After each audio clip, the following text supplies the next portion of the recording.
आपको बताएं कि देखिए मोहन भागवत ने बड़ी बात कही है। उन्होंने दरअसल जिक्र किया है कि कैसे हिंदू धर्म प्राचीन काल से यहाँ चला आ रहा है और जो अभी जातीय व्यवस्था है उसमें बटे हुए, उससे बटे नहीं, एक साथ रहें। एक साथ रहने से फायदा भी होगा और बेहतरी भी होगी हिंदू समाज की। क्या कहा है मोहन भागवत ने, कहाँ ये बात कही है और असदुद्दीन ओवैसी को क्यों नहीं पसंद आ रही? चलिए सबसे पहले आपको ये बता देते हैं। देखिए राजस्थान के बारे में मोहन भागवत ने बयान दिया। जी हाँ, उनकी तरफ से कहा गया कि हिंदू एकजुट हो। उन्होंने आह्वान किया कि हिंदू एक साथ आए और इस पर मतभेद बुलाकर हिंदू समाज को एकजुट होना होगा। उनकी तरफ से कहा गया, यानी सारी दूरियां जो हटा दीजिए, मतभेद जो मन में ख्याल है वो मिटा दीजिए। मोहन भागवत के इस बयान के बाद सियासी घमासान छिड़ता दिखाई दिया। AIMIM चीफ ओवैसी ने बयान पर पलटवार कर दिया, प्रश्न खड़े कर दिए। बयान को लेकर बीजेपी और RSS पर निशाना साधने लगी और कांग्रेस और सपा ने भी बयान को लेकर हमला बोल दिया। किसी को, जो इंडी गठबंधन के अलग अलग चेहरे हैं, हालांकि असदुद्दीन ओवैसी कहते हैं कि वो इंडी गठबंधन का चेहरा नहीं है, लेकिन इसके बावजूद उनको ये बयान पसंद नहीं आ रहा है। आखिर भागवत के इस बयान पर सियासी पारा क्यों हाई है और क्यों इसको लेकर छटपटाहट देखी जा रही है बहुत से चेहरों? इस रिपोर्ट के जरिए पहले आपको पूरी जानकारी दे देते हैं।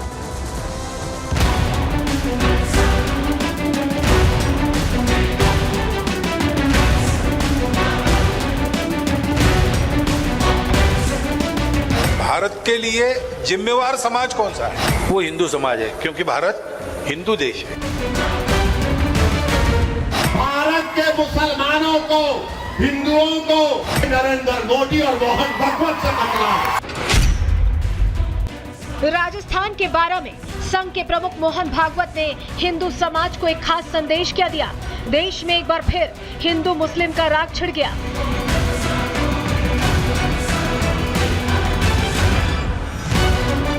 भागवत ने हिंदू समाज से आह्वान तो मतभेद और विवाद मिटाने का किया, लेकिन वार पर पलटवार होने लगे। भागवत ने कहा कि हिंदू समाज को सभी मतभेद भुलाकर अपनी सुरक्षा के लिए एकजुट होना होगा। भारत एक हिंदू राष्ट्र है और हम यहाँ प्राचीन काल से रह रहे हैं। भारत माता के पुत्र है और इसलिए भारत माता के लिए जिएंगे मरेंगे। लेकिन भारत में भारत के लिए जिम्मेवार समाज कौन सा है? वो हिंदू समाज है, क्योंकि भारत हिंदू देश है, हिंदू राष्ट्र है। परंपरा से, प्राचीन समय से यहां पर हिंदू लोग रहते आए। हिंदू नाम बहुत बाद में आया, लेकिन उस समय से जो रहते आए थे उन्हीं को हिंदू नाम मिला। भागवत के इस बयान से सियासत का पारा हाई हो गया और ओवैसी भाईजान हिंदू राष्ट्र की बात होते ही तिलमिला उठे। कहा कि ना तो भारत में हिंदुओं को खतरा है और ना ही मुसलमानों को। देश को किसी से खतरा है तो वो मोदी और भागवत से है। 10 साल के बाद भी मोहन भागवत को लग रहा है कि भारत के 78 करोड़ हिंदुओं को खतरा है। सुनो मोहन भागवत, ना भारत के हिंदुओं को खतरा है, ना भारत के मुसलमानों को कोई खतरा है। हाँ, एक खतरा भारत के मुसलमानों को, हिंदुओं को, दलितों को, आदिवासियों को, सिखों को, ईसाइयों को है। वो किससे है? नरेंद्र मोदी और मोहन भागवत से खतरा है। हालांकि मोहन भागवत और ओवैसी के बयानों के कई सियासी मायने भी निकाले जा रहे हैं। इसी बीच समाजवादी पार्टी भी मोहन भागवत पर हमलावर दिखी। सपा के विधायक रविदास महरोत्रा ने RSS के साथ बीजेपी पर आरोप लगाते हुए कहा कि महंगाई, बेरोजगारी, भ्रष्टाचार और अपराध से ध्यान भटकाने के लिए ऐसी बात की जा रही है। RSS और भारतीय जनता पार्टी महंगाई, बेरोजगारी, भ्रष्टाचार और अपराध पर बात करने को तैयार नहीं है। वो अनर्गल मुद्दे छेड़कर जनता को मुख्य मुद्दों से भटकाना चाहती है। साफ है कि भागवत के हिंदू संदेश पर सियासी घमासान मचा हुआ है। हालांकि चुनावों के समय आए भागवत के इस बयान को लेकर कई सवाल भी उठ रहे हैं और यही वजह है कि एक बार फिर हिंदू मुस्लिम की गूंज चारों ओर उठ रही है। Bureau report, Republic Bharat. वहीं गिरिराज सिंह ने भी अब प्रश्न खड़े कर दिए। उनका कहना है कि ओवैसी जो है राहुल गांधी के भाई बन गए हैं और उनके DNA में देश का विरोध। सुनिए जरा। ओवैसी के DNA में ही भारत का खतरा है। भारत के लिए खतरा है, क्योंकि मोहन भागवत जी ने जो बात कहा वो 200% सही कहा।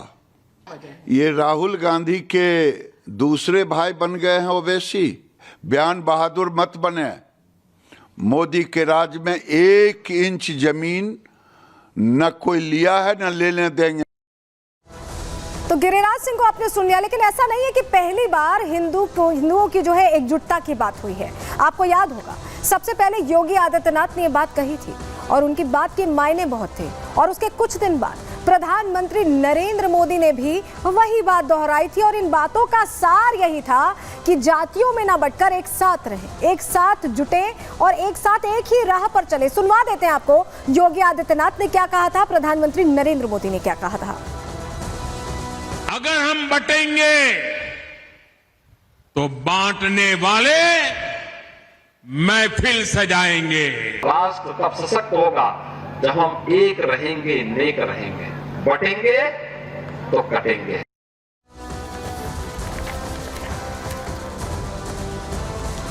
तो हिंदुओं को जो संदेश दिया उससे सियासी कलेश तो बढ़ गया, लेकिन रणनीति ऐसा लग रहा है कि पार्टियों की बदल गई है। अचानक से हिंदू एकजुटता की बात बार बार क्यों दोहराई जा रही है। चलिए जानकारी आपके सामने रख देते हैं, और ये जानकारी आपके लिए महत्वपूर्ण भी है क्योंकि अचानक से इसको लेकर चर्चा तेज हो गई है, बातचीत तेज हो गई है और बार बार कहा जा रहा है। हिंदुत्व के मुद्दे पर आपने सुना प्रधानमंत्री नरेंद्र मोदी, योगी आदित्यनाथ और मोहन भागवत का बयान। बीजेपी और आरएसएस ने हिंदुओं को संदेश देकर एक तरह से चेताया है, जगाया है। बीजेपी ने चुनावों में हार के बाद रणनीति बदल दी है और हिंदू वोट पर फिर से बीजेपी ज्यादा फोकस कर रही है। लोकसभा चुनावों में जिस तरह का नुकसान हुआ है उसके बाद ये रणनीति बदल गई है। 400 सीटों का टारगेट था, लेकिन टारगेट पूरा नहीं हो पाया। 240 पर ही भारतीय जनता पार्टी सिमट गई। बीजेपी का अंदेशा है कि हिंदू वोटर्स जाति में बढ़ गए हैं। जो सियासी दल फायदा उठाने की कोशिश करते हैं, जातियों की बात करते हैं, पीडीएफ फॉर्मूले की बात करते हैं,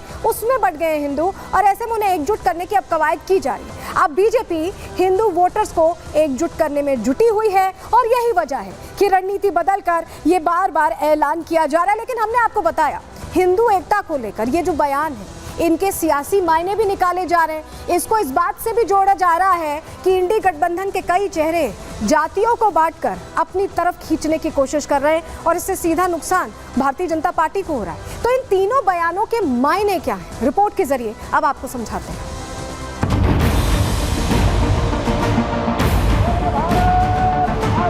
बांटने वाले महफिल सजाएंगे। बटेंगे तो कटेंगे। भारत हिंदू देश है, हिंदू राष्ट्र है। ये तीनों बयान इस बात का सबूत है कि आरएसएस और बीजेपी बिखरे हुए हिंदू वोटर्स को एकजुट करने में जुटे हैं। बीजेपी का मानना है कि कभी पीडीए के नाम पर तो कभी नौकरियों में आरक्षण के नाम पर विपक्ष हिंदुओं को बांटने में जुटा है। लगातार उनके वोट बैंक में जातियों के नाम पर सेंधमारी की जा रही है, जिसका नुकसान बीजेपी को लोकसभा चुनाव और उसके बाद हुए चुनावों में भी उठाना पड़ रहा है। माना जा रहा है कि एक तरफ कांग्रेस और सपा है जो हिंदुओं को जाति में बांटकर सियासी फायदा लेने में जुटी है, तो दूसरी तरफ जातियों से हटकर बीजेपी हिंदुओं को धर्म के नाम पर एक होने का संदेश दे रही है। बीजेपी के फायर ब्रांड नेता लगातार एक के बाद एक बयान देकर हिंदुओं को अपने पाले में करने की कोशिश कर रहे हैं। दरअसल लोकसभा चुनावों के पहले से ही समाजवादी पार्टी के अध्यक्ष अखिलेश यादव जातियों के आधार पर अपनी सियासत मजबूत करने की जुगत में जुटे हुए हैं। इसी का नतीजा है कि इंडिया अलायंस की बात होते होते अखिलेश पीडीए यानी पिछड़ा दलित अल्पसंख्यक का राग छेड़ देते हैं। अगर देश बचाना है तो हमारे आपके वोट से बचेगा, वोट से ही लोकतंत्र बचेगा, वोट से ही संविधान बचेगा, वोट से ही आरक्षण बचेगा और वोट से ही हमारे देश की आबादी के 90% लोग जो पीडीए हैं उनको बचाने का काम होगा। अखिलेश ही नहीं, राहुल गांधी भी कई मौकों पर जातियों का समीकरण साधते दिखे हैं। कभी पदों पर बैठे अधिकारियों की जाति पर सवाल उठाया तो कभी संसद में बीजेपी को घेरते दिखे हैं। मुझे लग रहा है, मैं देख रहा हूँ रेलवे को, मुझे लग रहा है कि जात का सिस्टम बना रखा है पूरा। ये सबसे ऊपर राजा महाराजा है और फिर आस्ते आस्ते आस्ते अलग अलग जातें बना रखी हैं। उसका नाम बदल दिया, लोको पायलट दे दिया, ट्रैकमैन दे दिया। रेलवे के महादलित तो आप। अखिलेश और राहुल के इन बयानों के बाद साफ है कि बीजेपी अब इन जातियों के चक्रव्यूह को तोड़कर हिंदुओं को एकजुट करने की मुहिम में जुट गई है, जिससे वो चुनावों में हो रहे नुकसान से पार पा सके और आरएसएस अपने हिंदू राष्ट्र के मुद्दे पर आगे बढ़ सके। Bureau report, Republic Bharat. बोलिए भारत माता की। तो हिंदुओं को संदेश तो दे दिया गया है, कितना असर होता है ये देखने वाली बात होगी।